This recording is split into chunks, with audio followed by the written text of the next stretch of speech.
ছাত্ৰ ছাত্ৰীসকল আশা কৰোঁ তোমালোক সকলোৱে ভালে আছা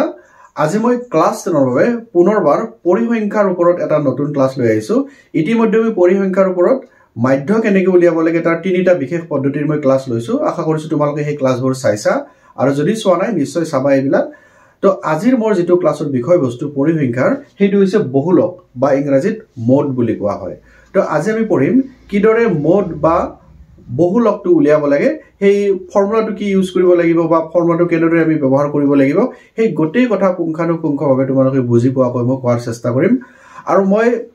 তোমালোকক একনি কথা নদি ক'ব পাৰো যদি ক্লাছটো ভালদৰে তোমালোকে নিৰীক্ষণ কৰা বা চোৱা তেতিয়ালে বহুলক কেনেকৈ উলিয়াব লাগে সেই প্ৰশ্নৰ উত্তৰ তোমালোকে নম্বৰ নিশ্চয় পাব পৰীক্ষাত ঠিক আছে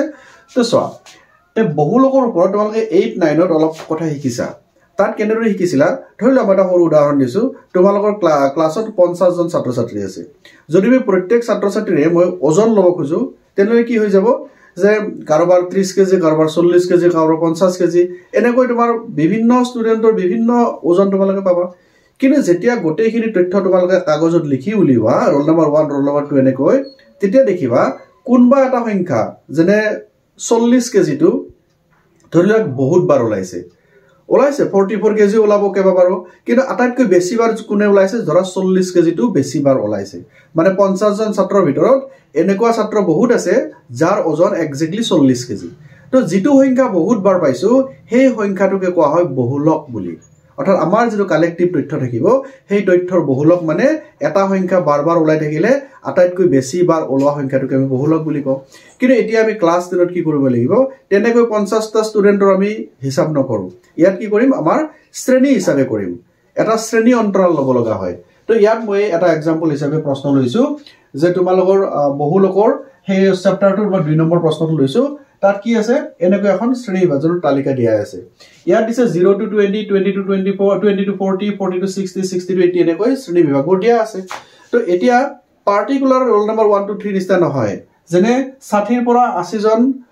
ছাত্ৰৰ ভিতৰত বা 40 ৰ পৰা 60 জন ছাত্ৰৰ ভিতৰত কি হ'ব এনেকুৱা কিছুমান সংখ্যা দিয়া আছে গতিকে আমি এতিয়া এনেকৈ চাব লাগিব যেনেকৈ আমি বহুত সংখ্যা এটা বহুত বাৰ ওলোৱা কথাটো আমি নিৰীক্ষণ কৰিছিলো ইয়াত কি চাব লাগিব এনেকুৱা এটা শ্ৰেণী আমি বিচাৰি উলিয়াব লাগিব যেটো শ্ৰেণীৰ বাৰম্বাৰতা আটাইতকৈ বেছি দেখিছো 10 35 52 61 38 29 এই কেইটাৰ ভিতৰত 61 টো তোমাৰ আটাইতকৈ ডাঙৰ সংখ্যা চলে গোটেই কেইটাৰ ভিতৰত 61 টো তোমাৰ আটাইতকৈ ডাঙৰ সংখ্যা আৰু এই ডাঙৰ সংখ্যাটো থকা যেটো তোমাৰ শ্ৰেণী আছে এই শ্ৰেণীটোকে কোৱা হ'ব কি জানানে বহুলক শ্ৰেণী বুলি চাবা এটো বহুলক নহয় কিন্তু বহুলক শ্ৰেণীহে বহুলকটো আমি নিৰ্ণয় কৰিব লাগিব তোমালোকে ভুল নিবুজিবা যে 40 কেজিটো বাৰবাৰ ওলাইছিল গতিকে 40ক বহুলক বুলি কৈছিল ইয়াতে 61 টো আমাৰ আটাইতকৈ ডাঙৰ সংখ্যা গতিকে 61 টো বহুলক কম এটো নকৰিবা তোমালোকে কাৰণ এটো এটা গ্ৰুপৰ মাজতে সংখ্যাটো ওলাইছে কিন্তু আমি বহুলক উলিয়াবলৈ আমাৰ এই পদ্ধতিটো আমাক প্ৰয়োজন হ'ব যেনে আটাইতকৈ ডাঙৰ বাৰম্বাৰতা সংখ্যা থকা যেটো শ্ৰেণী থাকিব এই শ্ৰেণীটোৰ নামই হ'ল তোমাৰ বহুলক শ্ৰেণী এটো আমাৰ বহুত প্ৰয়োজন হ'ব তোমালোকে মনত ৰাখিবা ঠিক আছে এতিয়া আমি চাও এই বহুলক শ্ৰেণীটো বিচাৰি পোৱাৰ পিছত বহুলকটো আমি কিদৰে উলিয়াম তো বহুলক উলিয়াবলৈ আমাৰ এটা ফৰ্মুলা আছে কি আছে চাবা যে বহুলক ইজ ইকুৱেল টু চাবা L প্লাস মই লিখি কৈছো তোমালোকে অলপমান চাই যাবা f1 minus f0 by এটো মই লিখি দিছো 2f1 minus f0 minus f2 whole into h এটা তোমালোকে জানিব লাগিব ইয়াত মই লিখা যিবিলাক সিম্বল ব্যৱহাৰ কৰা হৈছে এই সিম্বল বিলাকৰ অৰ্থটো জানিব লাগিব আৰু যেতিয়া অৰ্থটো জানিবা তেতিয়া ক্যালকুলেশন কৰিবলৈ তোমাৰ সুবিধা হ'ব ঠিক আছে মই এটা এটা লিখি গৈছো তোমালোকে চোৱা অতি সহজ খুব সুন্দৰকৈ তোমাৰ মনত থাকিব প্ৰথম লিখিছো মই L ভালদৰে মনোযোগ দিবা অলপ পাছত মই মুছিব লাগিব এইখিনি L মানে কি জানানে তো তোমাৰ প্ৰথম কাম হ'ব যেতিয়া বহুলক উলিয়াব দিব তুমি বহুলক শ্ৰেণীটো বিচাৰি উলিয়াব লাগিব তো বহুলক শ্ৰেণী কেনেকৈ বিচাৰি উলিয়াব লাগে মই ক'লোৱে ন যে আটাইতকৈ যেটো ডাঙৰ সংখ্যা থাকিব বাৰম্বাৰতাৰ সেই সংখ্যাটো থকা যেটো শ্ৰেণী বিভাগ বা শ্ৰেণী অন্তৰাল সেইটোকে আমি ল'ব লাগিব বহুলক শ্ৰেণী হিচাপে এতিয়া L মানে হ'ল এই যেটো বহুলক শ্ৰেণী এই বহুলক শ্ৰেণীটোৰ নিম্ন সীমাটো ল'ব লাগিব এইটো কয় উচ্চ সীমা বুলি এইটো কয় নিম্ন সীমা বুলি তো বহুলক শ্ৰেণীৰ নিম্ন সীমাটো কোৱা হ'ব এইটো হয়নে সো L মানে হৈছে বহুলক শ্ৰেণীৰ নিম্ন সীমা থাকিব মনত এই ক্ষেত্ৰত আমাৰ L কিমান হ'ব 60 হ'ব কাৰণ বহুলক শ্ৰেণী এইটো তাৰ নিম্ন সীমাটো 60 তাৰপিছত কি হৈছে F1 বা F0 টো লোৱা তুমি F1 টো লোৱা F1 কি হ'ব F1 F মানে কি জানেনে এই বাৰম্বাৰটাক আমি F বুলি কম ফ্ৰিকুৱেন্সি কোৱা হয় ইংৰাজীত সেইকাৰণে F টো লিখে F1 মানে আমাৰ যেটো মানে বহুলক শ্ৰেণী লোৱা হৈছে সেই বহুলক শ্ৰেণীটোৰ যেটো বাৰম্বাৰটা সেইটোকে কোৱা হয় F1 বুলি কি লিখিম বহুল এটো বাৰবাৰ লিখিম বহুলক শ্ৰেণীৰ বাৰম্বাৰটা বহুলক শ্ৰেণীৰ বাৰম্বাৰটা ঠিক আছে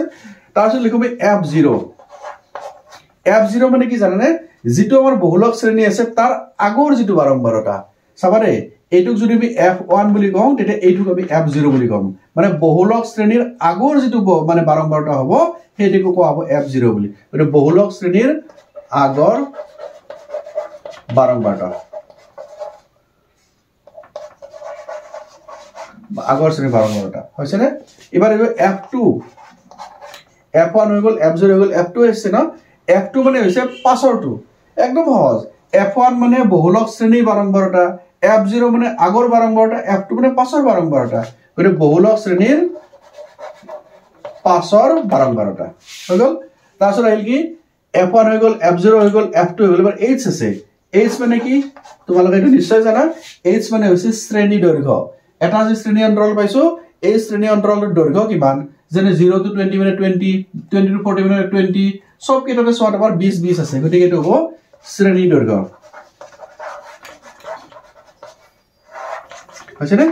থাকিব মনত ফৰ্মুলাৰ মনত ৰাখা যে বহুলক is equal to L plus F1 minus F0 by 2F1 minus F0 minus F2 into H যত L মানে বহুলক শ্ৰেণীৰ নিম্ন সীমা F1 মানে বহুলক শ্ৰেণীৰ বাৰম্বাৰটা F0 মানে বহুলক শ্ৰেণীৰ আগৰ বাৰম্বাৰটা F2 মানে বহুলক শ্ৰেণীৰ পিছৰ বাৰম্বাৰটা আৰু H মানে হৈছে শ্ৰেণী দৈৰ্ঘ্য এইখিনি কথা মনত থাকাৰ পিছত আৰু একো কথাই টান নাই তো আমি এটা কি কৰিম যে ইয়াতে মানবিলাক বহাই দিব লাগিব চাবা মই মুছি দিছো এইখিনি ইয়াত লিখিম ইয়াত L মানে কি আছে 60 মনত ৰাখা L মানে 60 তাৰ পিছত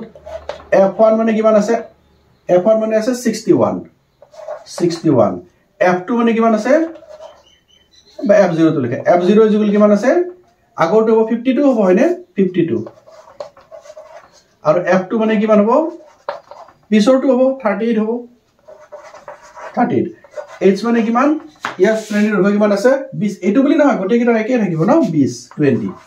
তে আমি মানবিলাক এনেকৈ লিখি ল'ব লাগিব এটা লিখিম এটাকে বহুলক ইজ ইকুৱেল টু মই ইয়াৰ পৰা লিখি দিছো বাৰু বহুলক ইজ ইকুৱেল টু L মানে লিখিম কিমান 60 প্লাস এটা ব্ৰেকেট আহিব ন F1 মানে কিমান আছে 61 মাইনাস F0 মানে 52 বাই কিমান আছে 2F1 2 into F1 মানে 61 minus F0 মানে 52 minus F2 মানে 38 এটো into H মই কমান মুছি দিছো এখিনি into H মানে কিমান 20 হৈ গল চাবা লাগে মই জাস্ট এইখিনিৰ মানবিলাক বহাই দিছো সমান সোৱা 60 প্লাস এইখিনি লিখাছো 61 minus 52 কিমান হ'ব 9 হ'ব না 9 এটো কিমান হ'ব 2 গুণে 2 12 122 মাইনাস কিমান হ'ব এটো 8 10 গুণ 9 8 গল 1 5 8 8 9 90 into 20 তো সমান 60 plus 9 by এটো কিমান হ'ব 2 পৰা 0 গলে 2 12 গলে 3 into 20 4 8 গুণ 32 4 5 গুণ 20 এটা এখিনি কৰিব লাগিব তো মই অকমান বসি দিছি ইয়াতে তো এখিনি মই পিছৰ পৰা কৰিছো দে ইজ ইকুৱেল টু 60 plus 9 এটা কি বনাইছিল 9 by 8 into 5 আছিল তো 9 5 গুণে 45 আৰু ইফালে 8 সমান 60 plus 8 8 5 গুণ 40 8 5 গুণ 40 5 হৈ গল ন দশমিক হৈ গল 50 8 6 গুণ 48 2 8 2 গুণ 16 এটো থাকি গল না তো ইকুয়াল কিমান হ'ব